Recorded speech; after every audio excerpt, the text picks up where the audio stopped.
Welcome back to Chairs and Chairs. I'm Bill Denome, and today I'm sitting with Dr. Steve Elliott, Director of UNCW's School of Health and Applied Human Sciences. Welcome, Dr. Elliott. Hi, Bill. So tell us a little bit about this room we're sitting in. It's pretty colorful.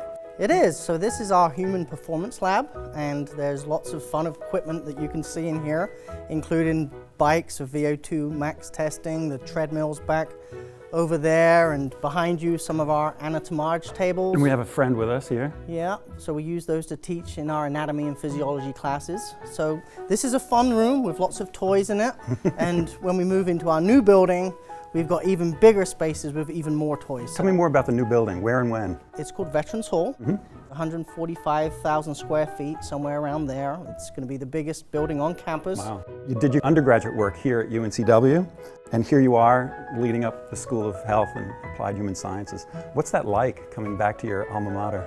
It's very powerful to me.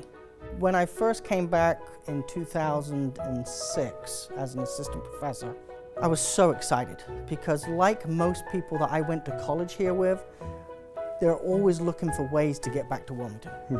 And after a couple of opportunities, I ended up in this role, which is the director of the school that I used to be a student in. We had our graduation ceremony in this room for our school. It was a department back then.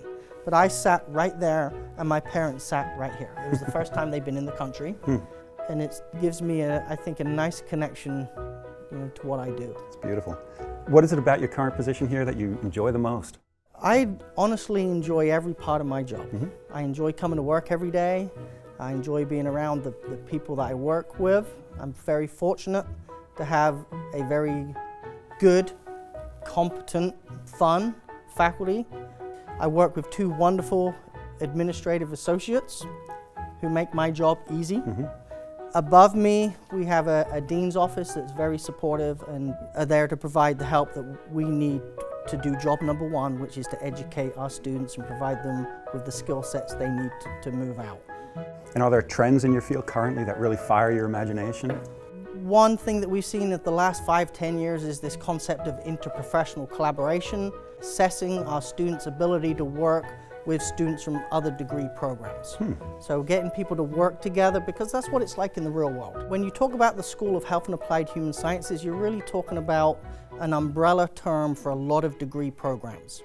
And when you look at those individual degrees, you might think, well, they look quite a bit different. But the one thing that brings us all together is that we're producing students that are going to enter fields that are trying to improve the health and the quality of life of individuals and communities. So looking over your publications, I see a persistent emphasis on research into using sports and physical activities to improve the lives of students, and particularly children and children with disability. What influenced that focus as opposed to, say, improving the lives of college-age athletes or professional athletes? Going back to when I was teaching K through 5, I was not entirely comfortable teaching children with special needs, and I wanted to be better. That led me to asking more questions, and then in grad school and then after, on how we can start doing that better. I also had some very strong formative experiences working with that population. We have a class here that I took that we still offer, where we bring students with special needs onto campus. That was a very powerful learning experience for me. I also want to pitch you a question that was posed to us by the person who was interviewed in our previous Chairs and Chairs, Dr. Candace Thompson, and she observed that we're becoming increasingly virtual. How do we maintain community in an increasingly virtual environment? I might need to pedal a little bit to get up some energy for that we'll do question. That together. Yeah. The fact that a well-respected leader on campus like Candace is asking that question suggests that people are paying attention to it. And I think if people like Candace and other leaders are paying attention to that very issue, that we're going to be okay. Secondly, I think when we think of UNCW, that sense of community and the culture is very important. It's something we all cherish. So we're very protective of that culture, of that community, and I think it's something that we all need to pay attention to. So finally, I'm going to ask you to pitch a question to our next guest on Chairs and Chairs, whoever that may be.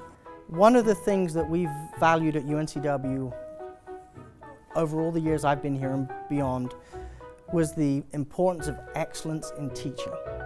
What do your faculty do in your classes to really engage students in their courses?